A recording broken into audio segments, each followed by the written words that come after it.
प्यारे दोस्तों, आप सब लोग कैसे हो? उम्मीद करते हैं आप सब लोग अच्छे होंगे। दोस्तों, आज हम पढ़ने वाले महत्वपूर्ण टॉपिक जो कि बहुत ही इंपॉर्टेंट है, वेरी वेरी इंपॉर्टेंट है। दोस्तों, आज हम पढ़ने वाले बायो सेवार्ट का नियम। बायो सेवार्ट का नियम क्या होता है और कैसे इसका निगमन किया जाता है। दोस्तों, बहुत ही आसान तरीके से समझ लेना है। आज इतने आसान तरीके से समझ लेना है जो कि कभी भी भूलना नहीं। दोस्तों, इतना अच्छे तरीके से समझो जो कि जो पेपर आए तो झोंक के लिख दो। ठीक, तो चलिए देखते हैं कि बायो सेवर्ट नियम क्या होता है। देखो, एक वैज्ञानिक थे बायो और सेवर्ट, दो वैज्ञानिक थे बायो और सेवर्ट। उन्होंने नियम दिया, दोनों मतलब बायो और सेवर्ट दोनों वैज्ञानिक मिलकर दोनों ने एक नियम दिया। नियम ये दिया कि एक धारा, मान लीजिए एक मार्कर, मान लीजिए एक तार है। इसमें जब धारा प्रवाहित करोगे तो इसमें जब धारा प्रवाहित होगी तो क्या होगा, इसके चारों ओर क्या होगा, विद्युतीय क्षेत्र, यानी कि विद्युत क्षेत्र उत्पन्न होगा। जो विद्युतीय क्षेत्र उत्पन्न होगा वही का नियम इन्होंने दिया कि इस धारा के जो मतलब इसमें जब धारा प्रवाहित करते हैं तो इसके चारों ओर जो विद्युत क्षेत्र उत्पन्न होता है उसके बारे में बताया। यही होता बायो सेवर्ट का नियम। दोस्तों, हमने फिगर बना दिया, फिगर के माध्यम से समझ लेना। ये तार है, एक मान लीजिए एक चालक है। चालक को हमने क्या बताया था, जो धारा प्रवाहित करने वाला एक मार्ग होता है। ठीक, एक तार हो गया। इसमें तार क्या होता है दोस्तों, एक हमने एक तार मान लिया। ठीक, इसको हम धारावाही चालक बोल देते हैं। ठीक, एक एक्स अक्ष और वाई अक्ष ले लेते हैं, वाई अक्ष और आई अक्ष अक्ष ले लेते हैं। ठीक, एक बिंदु होता है जो कि इसमें देखो एक खंड, एक ये खंड, छोटे से खंड को हम क्या मान लेते हैं, एक छोटे से खंड को हम मान लेते हैं डेल्टा एल। क्या मान लेते हैं? डेल्टा एल मान लेते हैं। तथा एक बिंदु, जो छोटा सा खंड होता है उसी एक बिंदु, मतलब वहीं से एक बिंदु के मतलब कुछ दूरी पे क्या होता है, कुछ दूरी पे क्या होता है, डेल्टा एक बिंदु होता है, उसको हम पी मानते हैं। उस बिंदु को हम क्या मानते हैं? पी मानते हैं। तथा मतलब जो उस बिंदु को हम, उसका मतलब ये क्षेत्र होगा भाई, इसमें धारा प्रवाहित की, जब धारा प्रवाहित की तो इसके चारों ओर क्या होगा, विद्युतीय क्षेत्र उत्पन्न होगा। जब विद्युत क्षेत्र उत्पन्न होगा तो एक खंड से एक मतलब कि एक क्षेत्र मतलब लाइनिंग बनती है, तो उसको मतलब किसी दूर पे एक मतलब इस तार के थोड़ी दूर पे क्या एक बिंदु P बनता है। उसी बिंदु पे क्या धारा मतलब कि विद्युत क्षेत्र उत्पन्न होता, उसको हम क्या मान लिए, डेल्टा B मान लेते हैं। ठीक, इसकी दूरी दोस्तों हम मान लेते हैं R मान लेते हैं। कितनी मान लेते हैं? R मान लेते हैं। ठीक, और इसके छोटे से खंड को हम क्या मान ले हैं, डेल्टा L मान ले हैं। ठीक, समझ में आया ना? तो अब इसका हम निगमन करेंगे दोस्तों बहुत ही आसान तरीके से। पहले समझ लीजिए, हमने लिखा है सन 1820 ईस्वी में बायो तथा सेवाल्ट नामक वैज्ञानिक ने किसी चालक के चारों ओर उत्पन्न चुंबकीय क्षेत्र के संबंध में एक नियम प्रस्तुत किया जिसे बायो सेवाल्ट नियम कहते हैं। समझ गए ना? सन कितने में? 1820 ईस्वी में बायो तथा सेवर्ट नामक वैज्ञानिक ने किसी चालक के, हमने अभी क्या बताया था, एक तार लिया यानी कि चालक, एक तार लीजिए, उसमें विद्युत चालक यानी कि उसमें धारा उत्पन्न कर दीजिए। जब धारा उत्पन्न होगी दोस्तों तो उसमें क्या होगा, चारों ओर उसके क्या होगा, उसके चारों ओर विद्युत यानी जो विद्युतीय क्षेत्र उत्पन्न होगा, विद्युत क्षेत्र उत्पन्न होगा, तो वही उसी की बात की जा रही है। उत्पन्न चुंबकीय क्षेत्र के संबंध में एक भाई उसके चारों ओर क्या होगा, चुंबकीय क्षेत्र उत्पन्न होगा। जब एक तार लेंगे उसमें धारा प्रवाहित करेंगे तो चारों ओर क्या होगा, चुंबकीय क्षेत्र यानी विद्युत क्षेत्र यानी चुंबकीय क्षेत्र उत्पन्न होगा दोस्तों। ठीक, संबंध में एक नियम प्रस्तुत किया जिसे बायो सेवर्ट नियम कहते हैं। प्रयोगों के आधार पर उन्होंने यह बताया कि किसी धारावाही के अल्पांश लंबाई यल, ये भाई छोटे से खंड को हम क्या डेल्टा एन माने हैं ना, तो वही लिखा अल्पांश लंबाई, यानी अल्पांश में छोटा सा खंड, छोटी सी लंबाई को हम क्या डेल्टा एल के द्वारा किसी बिंदु P यानी कि डेल्टा एल, यानी इसको हम डेल्टा एल मान लेते हैं। फिर यहाँ पे एक बिंदु होता है, वहां से कुछ दूरी पे क्या एक बिंदु बनता है, उस बिंदु को हम क्या मान लेते हैं, P मान लेते हैं। तथा मतलब इसमें जब चुंबकीय क्षेत्र उत्पन्न होगा तो उसको क्या मान ले, डेल्टा B माने हैं। ठीक, द्वारा किसी B पर उत्पन्न चुंबकीय क्षेत्र डेल्टा B निम्न बातों पर निर्भर करता है। यही हमें ज्ञात करना है कि जो डेल्टा B होता है इस किन कारकों पर निर्भर होता है, किन पर निम्नलिखित पर किन पर लागू होता है, किन पर निर्भर होता है। समझ गए ना? यही हमें आज निगमन यानी कि यही हमें आज पढ़ना है दोस्तों। ठीक, तो चलिए देखते हैं कि बिंदु जो P होता है उस पे क्या चुंबकीय क्षेत्र उत्पन्न होता है, यानी कि डेल्टा V होता है, उस पे क्या क्या धाराएं किन किन मतलब निम्नलिखित क्या मतलब निम्नलिखित चुंबकीय क्षेत्र डेल्टा निम्न बातों पर निर्भर करता है। किन निम्न बातों पर, यानी कि निम्न कारकों पर निर्भर करता है। पहला समीकरण मानेंगे दोस्तों, पहले लिख लेते हैं, लिखेंगे यहां से दोस्तों पढ़ना है आसानी से, आराम से लिखिए और पढ़ते चलिए साथ में। लिखेंगे यह एक, लिखेंगे पहला नियम, लिखेंगे यह चालक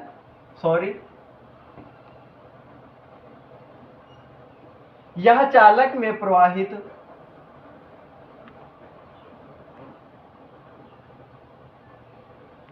धारा के समानुपाती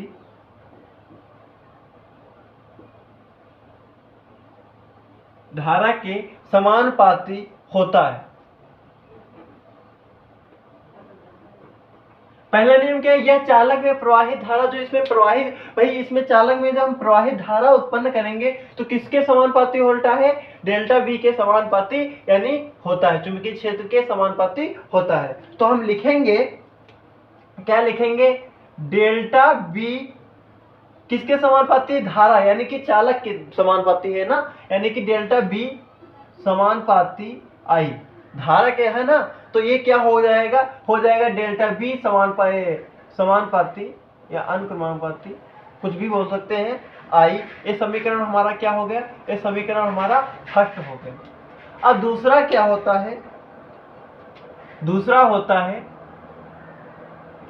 दूसरा लिखेंगे यह चालक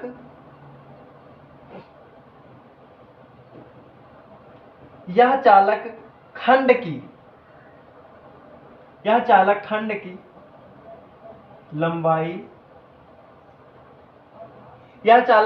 लंबाई के समानुपाती होता है।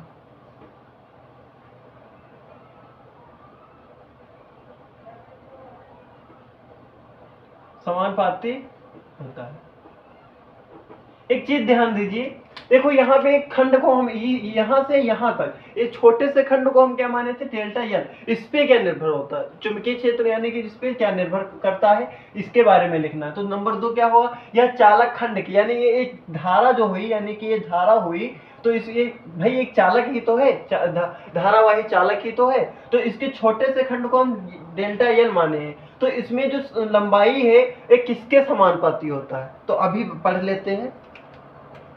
ए होता है डेल्टा V समानुपाती डेल्टा L के, किसके?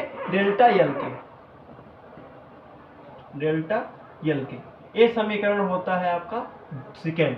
क्या होता है? डेल्टा V, ये डेल्टा V यहां से ले, और डेल्टा यानी किसके समानुपाती होता है? डेल्टा V के समानुपाती डेल्टा L होता है। समझ गए ना? तो ये समीकरण कितना हो गया? ये समीकरण सेकेंड हो गया दोस्तों। ठीक, अब समीकरण थर्ड देख लेते हैं। यह चालक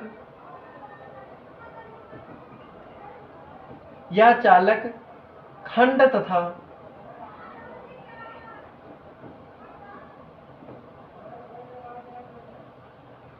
बिंदु P, जो बिंदु P है दोस्तों, यहां की बात की जा रही है। यह चालक खंड तथा, सॉरी यहाँ पे खंडो लिख दिया, खंड तथा बिंदु P के बीच यह चालक खंड तथा बिंदु P के बीच बने एक चीज हमने नहीं बताया, यहाँ पे देखो ये धारा हो गई ना, ये धारावाही चालक के तार हो गया दोस्तों। यहाँ से बिंदु P निकलता है, कुछ दूरी पे क्या होता है? चुंबकीय क्षेत्र उत्पन्न होता है बिंदु P के, मतलब कि बिंदु P दूरी, कितने दूरी पे? R दूरी पे बिंदु P है, वहां पे एक डेल्टा V बनता है। तो यहाँ से एक भाई कोण भी तो बनेगा, इसके और इसके बीच में कोण भी बनेगा। इस कोण को हम क्या मान लेते? थीटा कोण मान लेते। क्या मान लेते हैं दोस्तों? थीटा कोण मान लेते। तो यही बात कर रहा है, यह चालक खंड तथा बिंदु P के बीच बने कोण के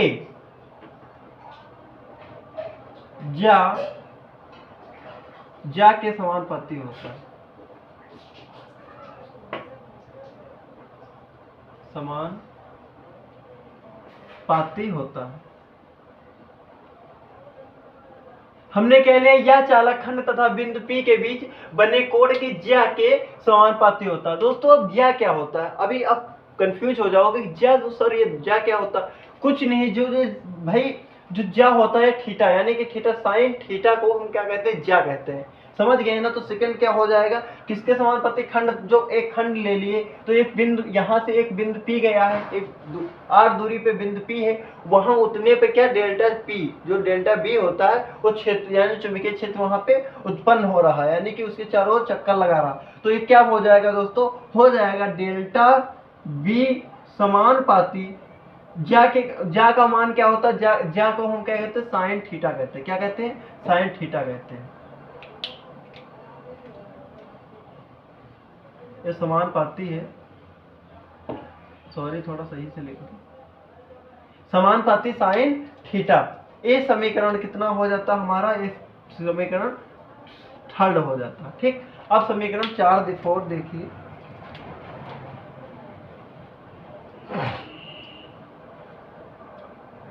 समीकरण 4 क्या है, यह चालक खंड,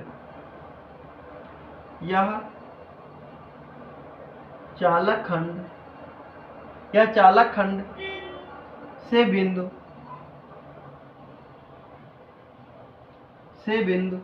P के बीच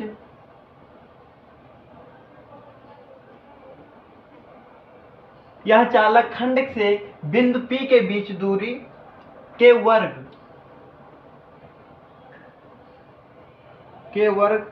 के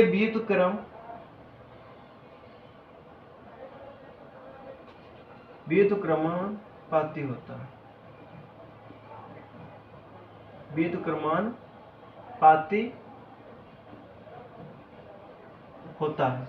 दोस्तों ये व्युत्क्रमानुपाती होता है तो क्या हो जाएगा, हो जाएगा डेल्टा बी अनुक्रमानुपाती, यानी कि समान क्रमानुपाती क्या हो जाएगा, किसके हो जाता है, व्युत्क्रमानुपाती का अर्थ क्या होता है दोस्तों, हो जाएगा 1/r²। ठीक, ये समीकरण फॉल्स हो जाता है। ठीक, अब क्या होगा दोस्तों, ये हमने पढ़ लिया, क्या पढ़ लिया, ये नियम होते हैं या चालक में क्या 4 नियम होते हैं। ठीक, अब इन चारों नियमों को हम क्या करते हैं, आपस में जोड़ देते, क्या कर देते, ऐड कर देते हैं। ठीक, यहाँ पे देख लीजिए, इन चारों नियमों को हम क्या करते हैं, ऐड कर देते हैं, आपस में जोड़ देते हैं। तो क्या हो जाएगा, जब जोड़ेंगे तो क्या हो जाएगा, थीटा डेल्टा बी क्या हो जाएगा, डेल्टा बी, ठीक, अनुक्रमानुपाती,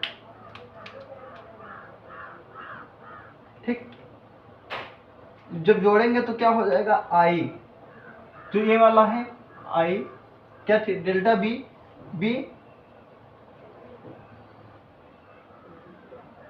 साइन थीटा, डेल्टा यल, ठीक, अपान क्या हो जाएगा, अपान r² दोस्तों हो जाएगा। ठीक, अब क्या करेंगे दोस्तों, अब यहाँ से देखो समान क्रमांक पाती है क्या, यहाँ से ये नियतांक, इसको जब हटाएंगे तो यहाँ पे एक नियत आ जाएगा, नियतांक आ जाएगा, इसका मान होता है, क्या होता है मान, उसको मान को हम लिखेंगे, मान आएगा डेल्टा बी। अब यहाँ पे जो ये इसके नियतांक पे क्या दोस्तों आ जाएगा, इसके नियतांक पे आ जाएगा म्यू नॉट आ जाएगा, क्या आ जाएगा, म्यू नॉट अपान क्या हो जाएगा, म्यू नॉट अपान डेल्टा पाई, क्या हो जाएगा, डेल्टा पाई। ठीक, अब इसका ये मान वाला ये हम ऐसे ही उतार देते हैं, ये दोस्तों ऐसे उतर जाएगा। अब ठीक, अब समझ गए, इसके जगह पे ये कितना होता, mu naught upon delta phi. ठीक, और ये ऐसे ही उतार देना दोस्तों। अब क्या होता है, जहां जो ये होता है इसका मान कितना होता है, जहां म्यू नॉट अपान 4 पाई, क्या है, म्यू नॉट अपान, अब देखो यहाँ म्यू नॉट अपान यहाँ एक 4 पाई रहेगा, 4 पाई। ठीक, अब यहाँ जो म्यू नॉट जहाँ पे म्यू नॉट अपान 4 पाई दोस्तों है, इसका मान कितना होता है? इसका मान होता है 10 की घात -7 होता। क्या होता? 10 की घात -7 होगा। इसका नियंताक होता है किसका? म्यू नॉट अपान 4 पाई का नियंताक होता। कितना होता? 10 की घात -7 होता।